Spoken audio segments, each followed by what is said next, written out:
आपका स्वागत भागवतम की कक्षा में। तो हम लोग पढ़ेंगे पहला स्कंद, पहला अध्याय, 22वां श्लोक और चैप्टर का नाम है मुनियों की। नारायण नमस्तुतं नरं चैव नरोत्तमं देवीं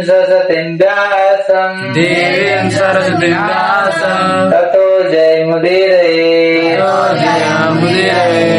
नष्टप्रायेषु भद्रेषु नित्यं भागवत सेवया भगवती उत्तम श्लोके भक्ति भवति नैष्ठिकी।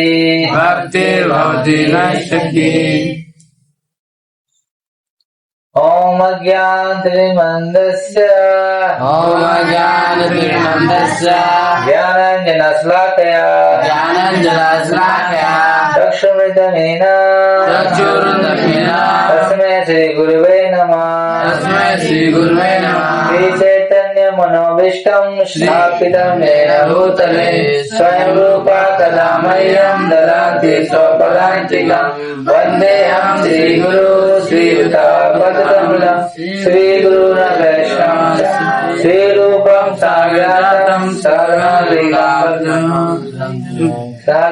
रघुनाथान्वितं सजीवं साद्वैतं सावधूतं परिजनसहितं कृष्ण चैतन्य देवं श्री राधा कृष्ण पादां सदाहित श्री विशाखावितांश।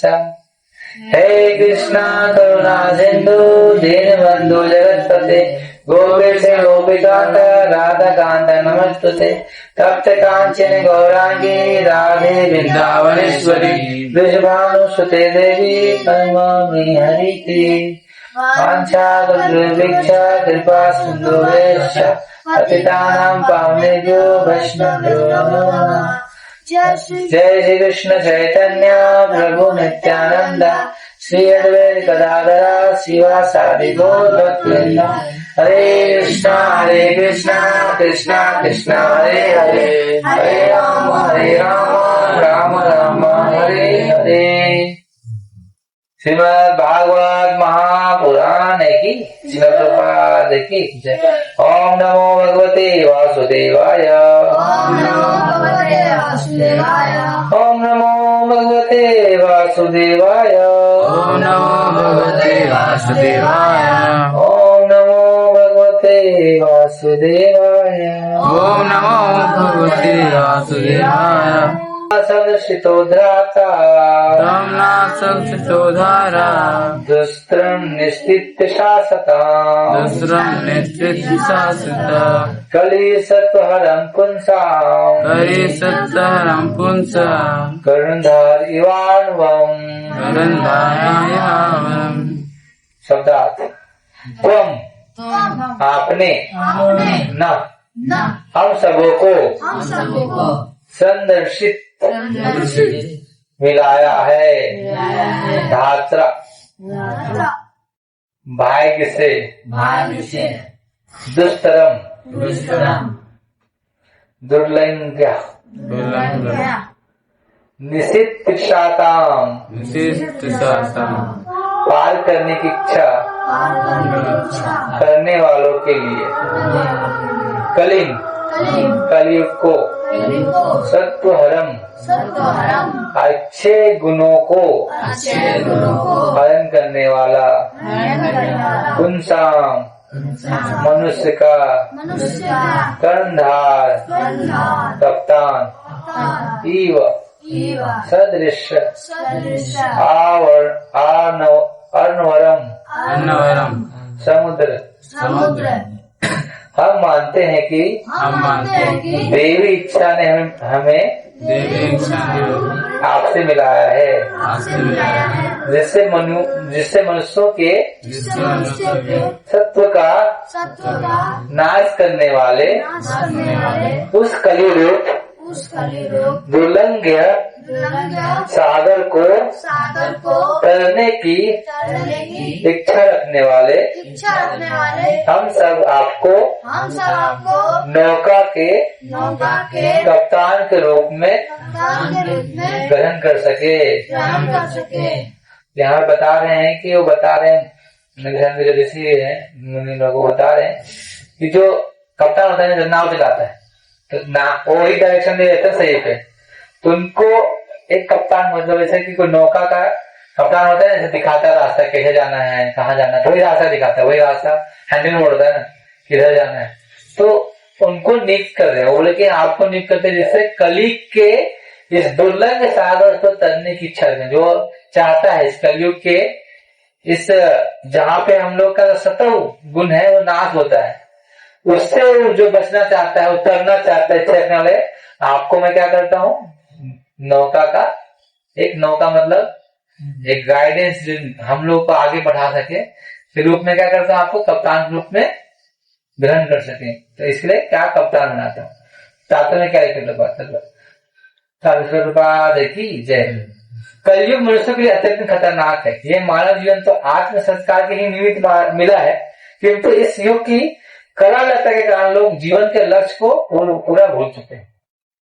इस युग में आयु के अनुसार घटती जाएगी। इस युग में क्या क्या होगा, आयु घटता जाएगा, लोग अपने स्मृति अपना जो मेमोरी पावर वही भूलता जाएगा, कोमल भावनाएं बल तथा उत्तम गुण खो देंगे। जो बल है उत्तम गुण है ना, अच्छा गुण खो देंगे, खराब गुण सीखेंगे और अपने जो उत्तम गुण खो देंगे। इस युग की विषमताओं की सूची इस ग्रंथ के 12वें स्कंद में देगी। अगर कलयुग के बारे में पढ़ना है तो कहाँ पढ़ना पड़ेगा, कलयुग के बारे में 12वां स्कंद पढ़ोगे ना तो पूरा कलयुग के बारे में विशेषता देगा, कलयुग कैसा आएगा, कलयुग में कैसे लोग रहेंगे, सब दिया उसमें। जो लोग इस जीवन का उपयोग आत्म संस्कार में करना चाहते हैं उनके लिए युग का अत्यंत दुष्कर है, मतलब बहुत दुष्कर है। बहुत से मतलब अगर आत्महत्या करना भी चाहता है तो उसको रास्ता नहीं मिलेगा, कोई ऐसा मिलेगा ही नहीं कि उसको कर सके, बहुत दुष्कर होगा। लोग इंद्रिय तृप्ति में अधिक व्यस्त रहेंगे, आत्म सफलता को कोई भूल चुकेंगे। उन्हें तथा से वसीभूत हुआ साफ साफ कहते हैं कि आत्महत्या की कोई आवश्यकता नहीं, क्योंकि वो नहीं समझते कि संक्षिप्त जीवन में आत्मा के विशाल यात्रा एकमात्र क्षण है। समुची शिक्षा प्रवृत्ति इंद्रिय तृप्ति की ओर उन्मुख है। अभी के विद्वान अगर थोड़ा भी सोचे तो देखा जाएगा इसके सारे बच्चों को जानबूझकर तथा कथित शिक्षा रूपी वर्गशाला में भेजा जाए।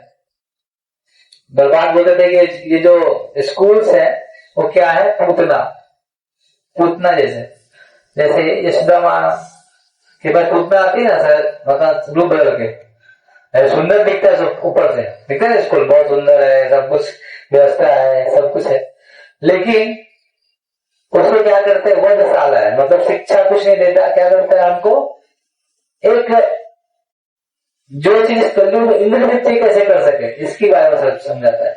हमको इंद्रियों को कंट्रोल करना नहीं करता, इंद्रियों को हमको अपने इंद्रिय को कैसे हम कर सके उसके लिए नहीं बताता है। इंद्रिय तृप्ति को कैसे हम क्या कर सके और बढ़ा सके, उसको कैसे प्राप्त कर सके ये सिखाता है। ये पूजना की भांति है स्कूल्स। हम लोग क्या करते हैं, हमारे जो माँ बाप है उसको लेके जाते हैं वहां पे सौंप देते हैं, स्कूल में सौंपते हैं ना। जिस तरह से श्वेता जब पूतना आई तो क्या कहते हैं, कृष्ण को सौंप देते, उसी तरह हमारे भी माता पिता क्या सौंप देते हैं। क्या करते हैं वो हमारे इंद्रिय तृप्ति को और बढ़ा देते हैं, हम क्या करते हैं और भी इंद्रिय तृप्ति में आ बढ़ते हैं अपनी चीजों। और लोग इसीलिए इतने सारे जो यूथ है जो है तो इस गलत मेहनत में जो कलयुग के तो समझ नहीं पा रहे। अतएव विद्वान पुरुषों को इस युग में प्रति सचेष्ट रहना चाहिए। यदि वे इस घोर कलयुग रूपी समुद्र को पार करना चाहते हैं उन्हें नैमिष शांति ऋषियों के पद चिन्हों का अनुसरण करना चाहिए। श्री सुत गोस्वामी उनके प्रमाणिक प्रतिनिधि को नाव का कर्ण धार पर स्वीकार करना चाहिए, और ये नाव श्रीमद भागवत भगवत के रूप में ही भगवान श्री कृष्ण का संदेश ही है। तो सुत गोस्वामी को क्या किया है, इस जो ये कलयुग रूपी समुद्र है इसको पार करना है तो क्या करना पड़ेगा, ये नाव जो है श्रीमद भागवतम तो उसको में एक जो सुत गोस्वामी क्या है नाविक के भांति क्या कर रहे हो, हमें आगे लेके जाना। तो हमें वो नैमिषारण्य के जो ऋषिगण है उनके पद चिन्हों का अनुसरण करना चाहिए। इस कलयुग के से निकलना है कि नहीं? नहीं निकलना है, कहीं रहना है, निकलना है ना। हरे कृष्णा कृष्णा कृष्णा हरे हरे, हरे राम राम राम हरे हरे। श्रीमद् भागवत महापुराण की श्रीमद् प्रभुपाद की जय।